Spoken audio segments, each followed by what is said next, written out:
تتأمل معي ما كان من أمر قتيبة بن مسلم، وأنا أسرد لك مواقف الرجال عبر العصور والأزمان، فهم سلفنا الصالح الذين لا بد أن نتأسى وأن نقتدي بهم، هم قدوتنا وأسوتنا بعد رسول الله صلى الله عليه وسلم. قتيبة بن مسلم الذي لما ذهب لفتح بلاد كابل فاستعصت عليه، ماذا يصنع؟ انتهت أسباب الأرض وبقيت أسباب السماء، فقال التمسوا لي محمد بن واسع، وكان من خيرة التابعين، فذهبوا فوجدوه متكئا على عصاه رافعا يديه إلى من يسمع دبيب النملة السوداء تحت الصخرة الصماء في الليلة الظلماء، وقال اللهم نصرك الذي وعدت.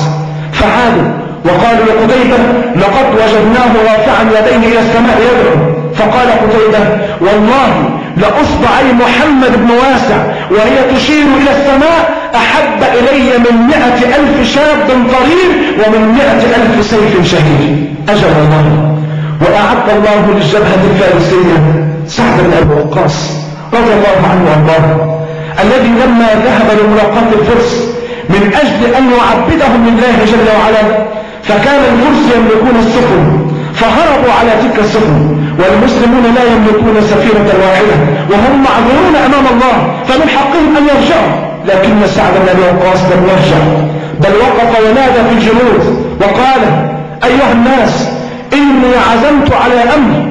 قالوا على أي شيء عزمت؟ عزم الله لك على الرشد. قال عزمت على أن أعبر النهر بالخير. فقالوا ونحن معك إن شاء الله. فعبر الجنود وكانوا 10,000 عبروا على النهر، وكانوا يتحدثون في البحر كما كانوا يتحدثون في البر. فلما رآهم قائد الفرس قال والله إنكم ما تقاتلون الإنس، إنكم ما تقاتلون إلا الجن. ففت ذلك في عدد هؤلاء، وكانت النصرة بإذن الله لجند الموحدين. في تلك الموقعة أي في معركة القادسية كان هناك صحابي جليل هو أبو محجن الثقفي رضي الله عنه وارضاه.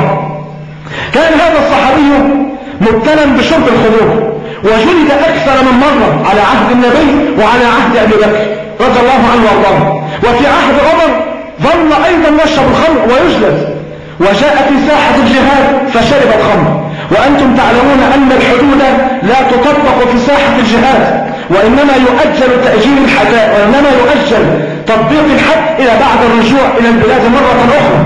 فحبسه سعد بن أبي وقاص في بيته وربطه في عمود، وجعل في حراسته زوجه سلمى، ثم دخل الناس وانهزم المسلمون في بادئ الأمر، وأبو محجن يتململ في قيده يريد أن يخرج ليجاهد في سبيل الله، فإن النفوس الأبية التي عرفت قدر الجهاد في سبيل الله تأبى أن تقعد بغير جهاد في سبيل الله. فنادى على زوج سعد وقال لها يا سلمى هل لك إلى خير؟ قالت ما هو؟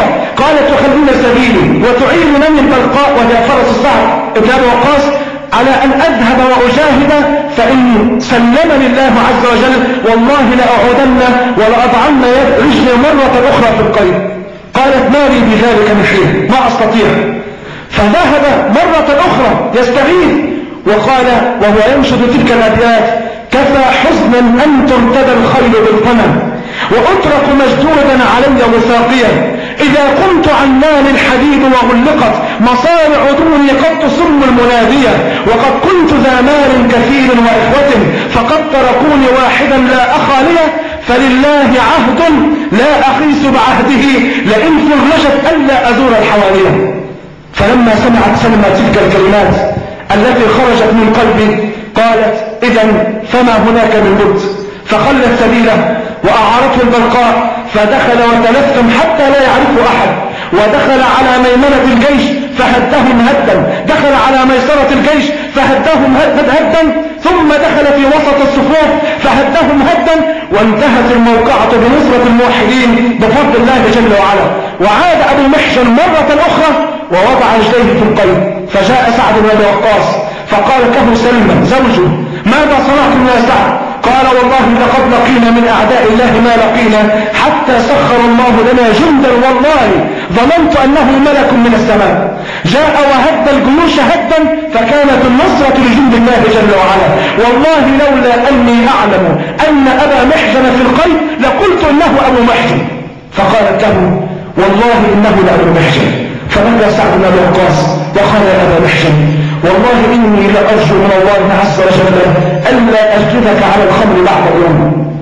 فقال أبو محجن ووالله لن أشربها بعد اليوم، قد كنت أشربها فتطهرني بالحد، واليوم إن شربتها فلا يطهرني إلا نار جهنم. هكذا مواقف بطولية يجب أن يعرفها شباب الأمة حتى يعلموا من هم وأنهم على طريق السلف الصالح الذين ضربوا الأسوة والقدوة للأمة لكي يعلموا قدر الله عز وجل وقدر رسول الله وقدر دين الله جل وعلا، بل وقدر أنفسهم في ظل هذا الدين.